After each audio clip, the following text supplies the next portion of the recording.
ओम सर्वे भवन्तु सुखिनः, सर्वे सन्तु निरामया, सर्वे भद्राणि पश्यन्तु, मा कश्चित् दुःखमाप्नुयात्।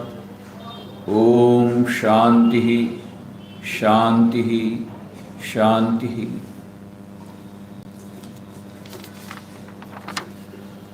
इस उद्घाटन सत्र के अध्यक्ष परम आदरणीय शंकराचार्य स्वामी नरेंद्रानंद सरस्वती जी, ऊर्ध्वाम्नाय श्री काशी सुमेरु पीठ,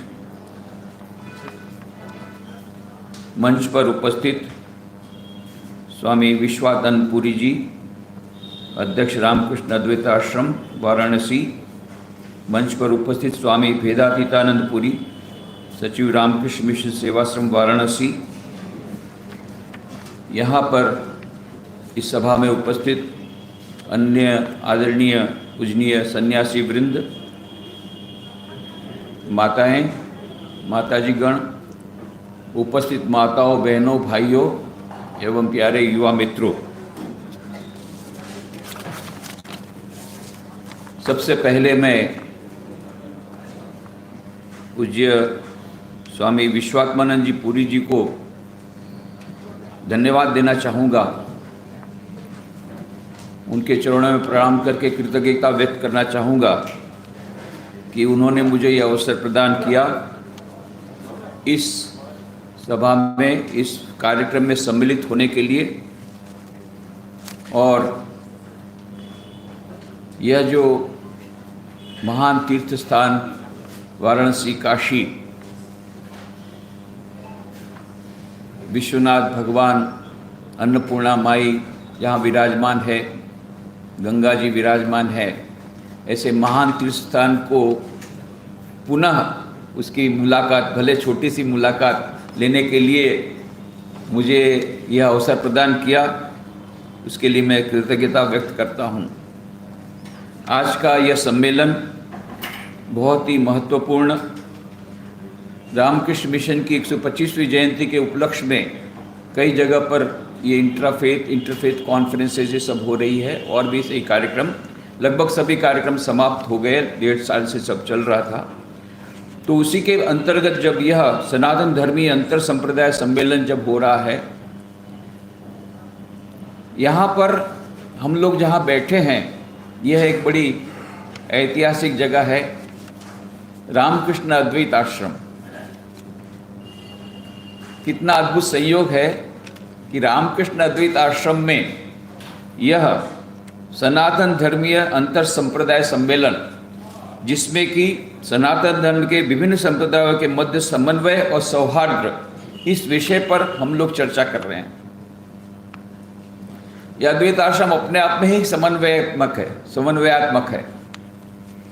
बहुत वर्षों पूर्व एक वरिष्ठ सन्यासी से मैंने पूछा था कि महाराज, मायावती में अद्वैत आश्रम है, वहाँ पर तो कोई छवि भी नहीं रखी जा सकती श्री रामकृष्ण देव की, मूर्ति की तो बात ही अलग है। यहाँ पर वाराणसी में अद्वैत आश्रम में, वहाँ तो प्रतिमा है और भोग प्रसाद सब कुछ है। तो उन्होंने हंसते हुए कहा, अरे इसका नाम मालूम नहीं, इसका नाम है रामकृष्ण अद्वैत आश्रम। ये केवल अद्वैत आश्रम नहीं है, ये इसमें सारा रहस्य छुपा हुआ है। रामकृष्ण अद्वैत आश्रम, ये रामकृष्ण देव का जो अद्वैत है वो किसी को नकारता नहीं है। अद्वैत के ऊपर प्रस्थापित होने के बावजूद यहाँ विशिष्टाद्वैत, द्वैत, शुद्धाद्वैत, भेदातीताद्वैत, जो भी दर्शन है, जितने भी संप्रदाय हैं, जितने भी धाराएं हैं, जितने भी पथ हैं, उन सब का समन्वय यहाँ पर रामकृष्ण अद्वैत आश्रम में हो रहा है। और ये रामकृष्ण मिशन जब प्रारंभ किया गया, स्वामी विवेकानंद ने जब प्रारंभ किया, तब उसमें से एक उन्होंने जोड़ दिया था, शिव ज्ञान से जीव सेवा तो होगी ही, साथ साथ में सभी संप्रदायों, सभी धर्मों के प्रति आदर की भावना इनके सदस्यों में होगी, यह कर दिया। क्यों? इस बार श्री रामकृष्ण देव जो आए हैं वो विशेष प्रकार का अद्वैत की भावना लेकर के आए हैं। सनातन धर्म में हमारे यहाँ यह परंपरा है कि जब जब धर्म की हानि होती है तब उस धर्म को पुनर्स्थापना करने के लिए अवतार आते हैं। कंप्यूटर में जब वायरस आता है तो वो लोग एक एंटीवायरस सिस्टम डाल देते हैं, जिससे जब भी वायरस आएगा अपने आप वायरस निकल जाएगा। तो हमारे सनातन धर्म में ये ऑटोमेटिक एंटीवायरस सिस्टम लगी हुई है। जब जब धर्म की उन्नति होती है तब तब ईश्वर के अवतार होता है। और ये बात भगवान श्री कृष्ण ने स्वयं गीता में कहा है, यदा यदा हि धर्मस्य ग्लानिर्भवति भारत अभ्युत्थानम धर्मस्य तदात्मानं सृजाम्यहम् परित्राणाय साधूनां विनाशाय च दुष्कृतां धर्म संस्थापनार्थाय संभवामि युगे युगे। जब जब धर्म की उन्नति होती है तब तब हे अर्जुन मैं अवतरित होता हूँ। इसलिए धर्म की पुनः प्रतिष्ठा के लिए, सज्जनों की रक्षा के लिए, दुर्जनों के विनाश के लिए। तो इसीलिए जो राम थे, जो कृष्ण थे, वे इस बार आए रामकृष्ण देव के रूप में। और इस बार उन्होंने क्या किया? उन्होंने इस बार की जो चैलेंज थी, इस बार की जो समस्या थी, थोड़ी विभिन्न प्रकार की थी। अभी तक जो भी समस्या थी वो धर्म अधर्म के बीच की समस्या थी। दो नई समस्याएं हमारे युग में आ गई।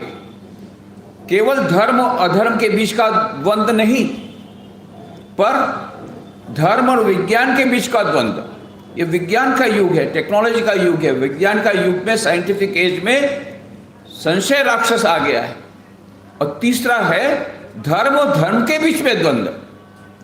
पहले तो धर्म अधर्म के बीच में द्वंद्व तो है ही, साथ में एक नया द्वंद्व आ गया धर्म और धर्म के बीच में, जहां पर के सभी संप्रदाय ये मानते हैं कि हमारा संप्रदाय, हमारा जो मत है वही सर्वश्रेष्ठ मत है, बाकी सभी मत वालों के मत को हमको नकारना है।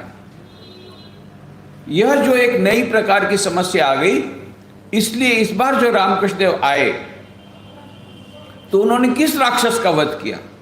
बाकी सब तो राक्षस के वध हुए, रावण का वध हुआ, कुंभकर्ण का वध हुआ और शिशुपाल दंतवक्त का वध हुआ जब कृष्ण भगवान आए तब। तो रामकृष्ण देव ने किन राक्षसों का वध किया? तो रामकृष्ण देव ने 3 मुख्य राक्षसों का वध किया।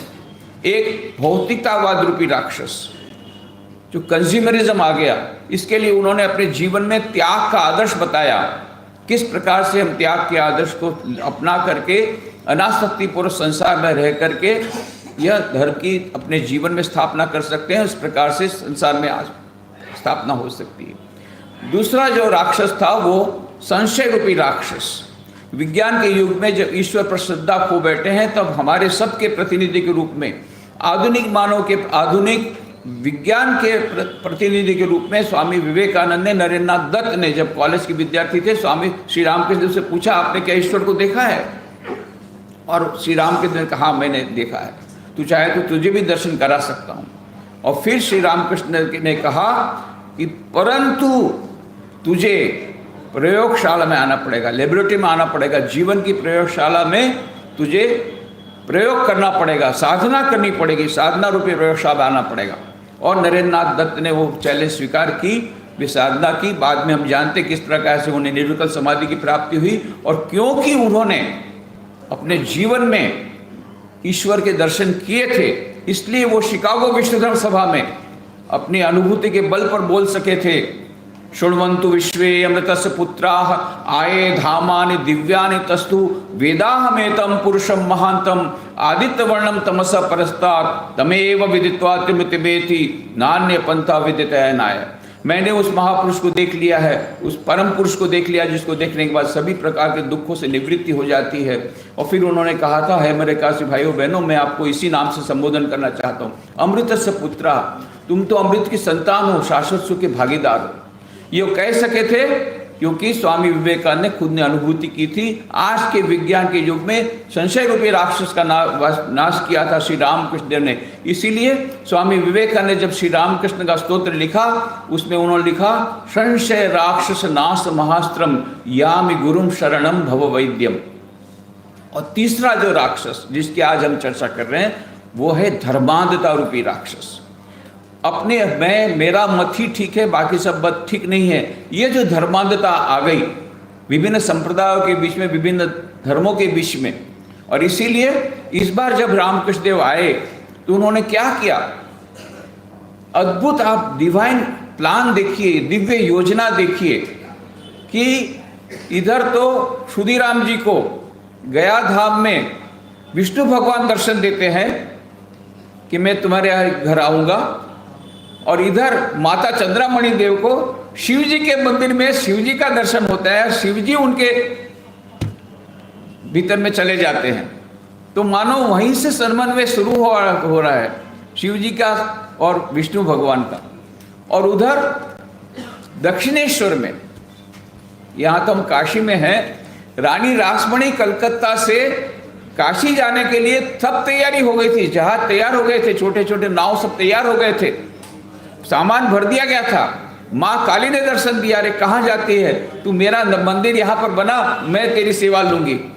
और ये दक्षिणेश्वर का मंदिर बनता है।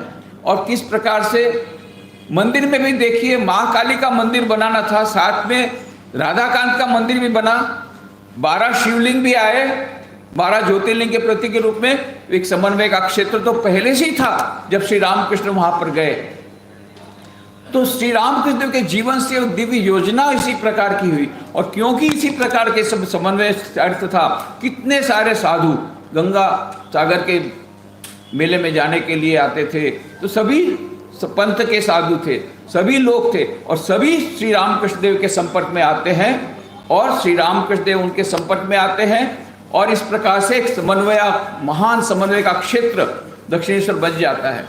तो श्री रामकृष्ण देव की 12 वर्षों की साधना यदि हम देखें, स्वामी शारदानंद जी महाराज ने श्री राम के लीला प्रसंग में पूरा उसका वर्णन किया है।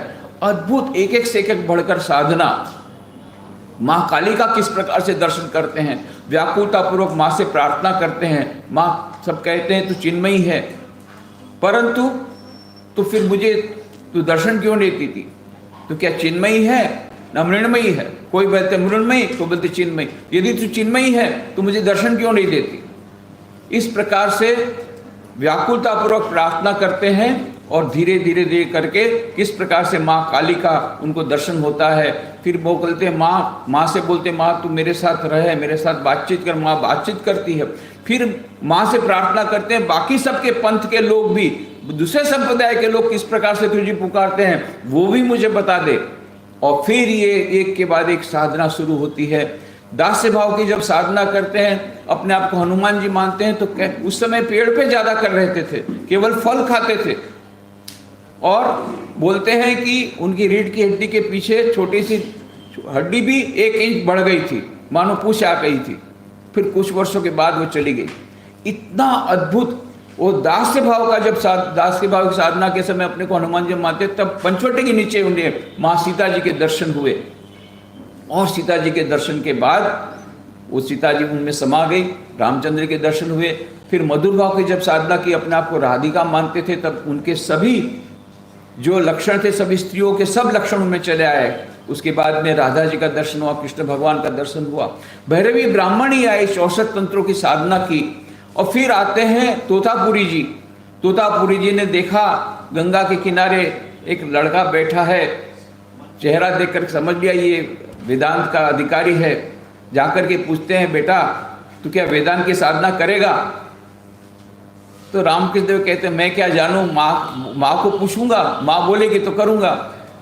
तो तोतापुरी उनको लगा कि उनकी माँ आई होगी। वो तो गया मंदिर में रामकृष्ण देव माँ काली के मंदिर में गए। अरे बोले माँ, बोले हाँ यही मेरी माँ है। अरे ये तो मूर्ति है। बोले नहीं ये मूर्ति नहीं है, ये चिन्मयी है। तोतापुरी बोला सब ठीक हो जाएगा, पहले वेदांत की साधना करेगा, ये सब तेरी जानकारी ठीक हो जाएगी, क्या है क्या नहीं, ज्ञान टुका आ जाएगा। उल्टा हुआ। हम जानते हैं कि तोतापुरी ने तो बाद में जब उनको बताया, वेदांत की साधना कराई, माँ काली की मूर्ति नहीं जा रही, फिर ज्ञान की तलवार लेकर के उन्हें मूर्ति के टुकड़े किए, और 3 दिनों के भीतर में समाधि की अवस्था हो गई। तोतापुरी जी कहते हैं जिस समाधि अवस्था को प्राप्त करने के लिए मुझे 40 वर्ष लगे, इसको 3 दिन में कैसी समाधि लग गई। 6 महीना तक वे समाधि की अवस्था में रहे थे उस समय। ये सब आप साधना का काल देखिए, श्री राम कृष्ण देव का अद्भुत वह जीवन, और वो अद्वैत वेदांत की साधना में रहने के बाद फिर से वो नीचे के स्तर में आते हैं, भक्तों से बात करते हैं। इस प्रकार से विभिन्न साधना करके उसी क्रम में जटाधारी आते हैं। जब वात्सल भाव की साधना करने के लिए उनको मन हुआ तो कहीं जटाधारी आए। जटाधारी के पास छोटी सी मूर्ति थी रामलला की। अभी रामलला का हुआ इसलिए थोड़ा रामलला याद आ रहे। तो रामलला की मूर्ति थी, बड़ी सुंदर अष्टधातु की मूर्ति। ये लव एट फर्स्ट साइट जैसा होता है, पहले से ही प्रेम में पड़ गए रामलला रामकृष्ण देव के प्रेम में। अब ये आए, जटाधारी ने कितने वर्षों तक उसकी पूजा की, रामकृष्ण देव के साथ साथ जाने लग गए। जटाधारी बाबा जी भी बोले ये तो बड़ी मुश्किल की बात है, वो तो आपको छोड़ता नहीं है, मेरे पास रहना नहीं, सब आपके पास रहना चाहता है। और रामकृष्ण देव के पास फिर जटाधारी बालक मूर्ति आती है, और किस प्रकार से कभी गोद में चढ़ते हैं, कभी नीचे उतरते हैं। ये सब सुनने के बाद स्वामी शारदानंद जी बोले हम तो कुछ समझ ही नहीं पाए कि इस प्रकार से क्या हो सकता है कि पानी में दबा दिया तो उनका सांस घुटने लग गया, फिर बाद में उसको निकाला। फिर राम के जो रोते हैं, अरे मैंने उसको ऐसा कुछ खाने को दिया था, उसकी जीभ में ऐसा हो गया था, जीभ कट गई थी। फिर से रोने लग गए बताते समय कि मैंने इसमें रामलला को बोला था, मैंने कह अरे माँ कौशल्या तुझे कितना अच्छा मक्खन वगैरह सुना खिलाती थी, मैंने ऐसी चीज खिला दी कि तुझको तेरी जीभ कट गई। इस प्रकार से रोने लग गए। और इस प्रकार से जब बता रहे थे स्वामी शारदानंद जी महाराज को, तो फिर से रोने लग गए। स्वामी शारदानंद बोले हम लोग तो कुछ समझ नहीं पाए, पर हमारे आंख में भी आंसू आ गए उनके आंसू देख कर। फिर हमने वो मूर्ति को देखा, हमको तो मूर्ति में वो छोटी सी मूर्ति दिखी, कुछ जीवन दिखा नहीं। ये रामलला की मूर्ति बहुत वर्षों तक माँ काली के मंदिर में थी दक्षिणेश्वर में, फिर अचानक वो अंतर्धान हो गई, पता नहीं है, आज तो वो मूर्ति नहीं है। जो भी होगा, श्री राम कृष्ण देव ने विभिन्न धर्मों की साधना की, विभिन्न संप्रदाय की साधना की, विभिन्न रूप से साधना की, विभिन्न पथों से साधना की, विभिन्न मतों से साधना की, और बाद में उन्होंने कहा, घोषणा की, जो तो मत तो पथ, जितने मत उतने पथ। पथ अनंत है, पथ अलग हैं, पर मंजिल एक है, एक ही परम सत्य जिसके अलग अलग नाम है। ये उन्होंने अपने केवल बोलने के लिए नहीं, जीवन में उन्होंने अपने जीवन की प्रयोगशाला में विभिन्न प्रयोग किए, उसके बाद में उन्होंने यह घोषणा की है। इसलिए यह जितने मत उतने पथ, श्री रामकृष्ण देव का यह जो सूत्र है, यह धर्मादात रूपी राक्षस को वध करने के लिए, आज विश्व में भी शांति लानी है, तो एकमात्र पथ है भारतीय आध्यात्मिकता द्वारा समस्त विश्व पर विजय। स्वामी विवेकानंद ने भारत में जब वापस लौटे, हमारे सनातन धर्म के ध्वजा को फहराया शिकागो विश्व धर्म सभा में। भारत में जब लौटे तब उन्होंने सब लोगों को जगाया, उठो जागो, लक्ष्य प्राप्ति तक रुको मत, उत्तिष्ठत जागृत प्राप्य वरान निबोधत। और उन्होंने कहा लक्ष्य क्या है? ये लक्ष्य केवल राजनीतिक स्वाधीनता लक्ष्य नहीं था। उन्होंने कहा up India and conquer the world by your spirituality. Bharat खड़े हो जा और अपनी आध्यात्मिक द्वारा समस्त विश्व पर विजय प्राप्त कर। यही मंत्र उन्होंने दिया। किसी ने उनको पूछा आप तो सन्यासी हैं, आपको तो सारे विश्व के लिए सोचना चाहिए, आप केवल भारत भारत कह रहे हैं। तब स्वामी विवेकानंद ने कहा यदि समस्त विश्व को बचना होगा तो भारतीय आध्यात्मिकता का द्वारा उस भारतीय आध्यात्मिकता को सारे विश्व में फैलाना होगा। क्योंकि भारत की जो आध्यात्मिक है चेतना, उसमें वसुदैव कुटुंबकम की भावना जुड़ी हुई है, एकम सद्विप्रा बहुधा वदन्ति की भावना जुड़ी हुई है। यदि संसार को हिंसा से बचाना है, अहिंसा के मंत्रों से उसको दीक्षित करना है, तो भारतीय आध्यात्मिकता पास आना पड़ेगा। उन्होंने कहा प्रत्येक धर्म का, प्रत्येक देश का, राष्ट्र का एक प्राण केंद्र होता है। उस प्राण केंद्र को हटाने से वो राष्ट्र मुक्त हो जाता है। भारत का प्राण केंद्र है धर्म। और फिर स्वामी जी ने कहा था आप सोमनाथ के मंदिर में जाएंगे, गुजरात में है, या दक्षिण भारत के कुछ मंदिर में जाएंगे, आप समझ जाएंगे कि भारत का प्राण केंद्र धर्म है। इतनी बार मंदिर टूटे पर फिर से निर्माण हुआ। अभी अभी हमने देखा राम मंदिर 500 वर्ष बाद फिर से रामचंद्र जी प्रतिष्ठित हुए। किस प्रकार की चेतना की लहर, किस प्रकार से आनंद की लहर सारे देश में देखी गई, केवल अयोध्या में नहीं, सारा देश मानो राममय हो गया था। ये हमने अपनी आंखों से देखा है, हम उसके गवाही हैं। कहने का क्या मतलब, जो स्वामी विवेकानंद ने कहा वो बात सच है। भारत का प्राण केंद्र धर्म है, धर्म के नाम से यहाँ सब एकजुट होते हैं, ये हमारी शक्ति है।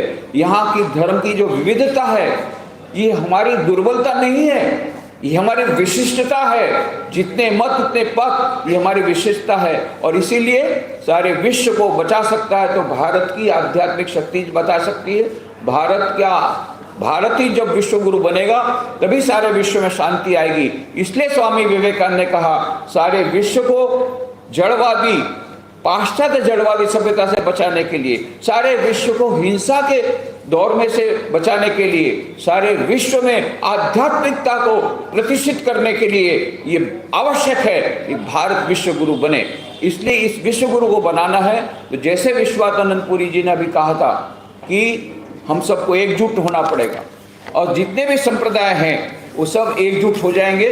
श्री रामकृष्ण देव एक बहुत सुंदर कहानी कहते थे, कहानी कह करके मैं अपनी बातों को वो कहते थे घंटाकर्ण की कहानी। एक व्यक्ति था, उसका नाम था घंटाकर्ण। घंटाकर्ण क्यों नाम पड़ा? क्योंकि वो शिव जी का भक्त था।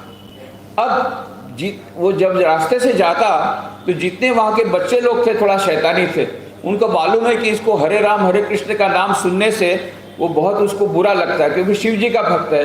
तो क्या करता था, अपने कानों में वो उंगलियां डाल के रखता था। तो ये बच्चे लोग फिर जानबूझ के चिढ़ाते हरे राम हरे कृष्ण, हरे राम हरे कृष्ण। तो ये तो परेशान हो गया। फिर उसने क्या किया, बड़े बड़े घंटे लगाए कानों में। जैसे ही लोग हरे राम करे जोर जोर से घंटा हिलाता था, इसलिए उसका नाम पड़ गया घंटा कर्ण। कर्ण में जिसने घंटा है, घंटा कर्ण उसका नाम हो गया। अब ये घंटा कर्ण, ये तो घंटा कर्ण इतना है कि मैं शिव जी के सिवा किसी की पूजा नहीं करूँ। शिव जी को लगा भाई मेरा शिष्य एकांगी होगा तो ठीक नहीं है, मैं ही राम हूँ, मैं ही कृष्ण हूँ, मैं ही विष्णु, मैं ही तो सब में हूँ, और ये समझता नहीं है। एक बार वो जो पूजा कर रहा था तो शिव जी की पूजा कर रहा है। अब उसने देखा अचानक शिव जी ने रूप धारण किया, आधा रूप विष्णु का, आधा रूप शिव जी का। तब उसने देखा अगरबत्ती की सुगंध दोनों नाक में जा रही है, ये तो ठीक नहीं है। विष्णु के नाक में सुगंध नहीं जाना चाहिए अगरबत्ती की, तो विष्णु के नाक को दबाया ताकि सुगंध न जाए। तब शिव जी प्रकट है, अरे भैया मैं ही विष्णु, मैं ही शिव जी का है, तो मेरा नाक बंद कर रहा है। ये कहानी बता के स्वामी श्री रामकृष्ण कहते थे घंटा कर्ण मत बनो, निष्ठा होनी चाहिए। इसका मतलब ये नहीं कि हमारे इष्ट में निष्ठा नहीं होगी, हमारे खुद के धर्म में निष्ठा नहीं होगी, ऐसा नहीं। बंगला में कहते हैं गंगा तेरे गंगादास, जमुना तेरे जमुनादास, ऐसा भी नहीं होना है कि जब जो पार्टी आएगी उसकी टोपी पहन लिया, वो भी ठीक नहीं है। अपनी इष्ट में निष्ठा करो, अपनी इष्ट में निष्ठा होनी चाहिए, पर घंटा कर्ण मत बनो, धर्मांध मत बनो। बाकी सबको स्वीकार करो, अपने पद पर आगे बढ़ो, तुम्हारे लिए वो अच्छा है तुम उस पर जाओ, तुम्हारे लिए वो अच्छा है तुम जाओ, मुझे ये अच्छा लगता मैं ये करूंगा, पर इसका मतलब नहीं कि मैं घृणा करूंगा। बहुत सुंदर उदाहरण श्री रामकृष्ण देव कहते थे। देखो एक बहू आती है शादी करने के बाद, विवाह के बाद नई बहू आती, वो क्या करती है? सबकी सेवा करती है, सास की सेवा करती है, ससुर की सेवा करती है, देवर की भी सेवा करती है, सभी की सेवा करती, पर अपने पति के साथ उसका जो संबंध है एक विशिष्ट संबंध है, ऐसा संबंध किसी के साथ नहीं रखती। उसी प्रकार से आपके इष्ट के साथ आपका विशेष संबंध है, पर इसका मतलब ये नहीं कि आप सासुर की सेवा नहीं करेंगे और सास की सेवा नहीं करेंगे, सबकी सेवा करेंगे, परंतु विशिष्ट संबंध आपके खुद के इष्ट के साथ होगा। तो इष्ट निष्ठा भी होनी चाहिए, निष्ठा बहुत आवश्यक है, पर घंटा कर्ण नहीं बनना है। ये श्री रामकृष्ण देव की जो महान सीख है आज के युग के लिए। आज जब हम यहाँ पर बहुत सुंदर सनातन धर्मीय संप्रदाय अंतर संप्रदाय सम्मेलन का आयोजन किया है, जब यहाँ पर सनातन धर्म के विभिन्न संप्रदायों के मध्य समन्वय और सौहार्द की जब बात हो रही है तो समन्वय और सौहार्द कैसे आएगा? जब हम लोग एकजुट हो जाएंगे, धर्मांधता को त्याग देंगे, निष्ठा अवश्य रखेंगे।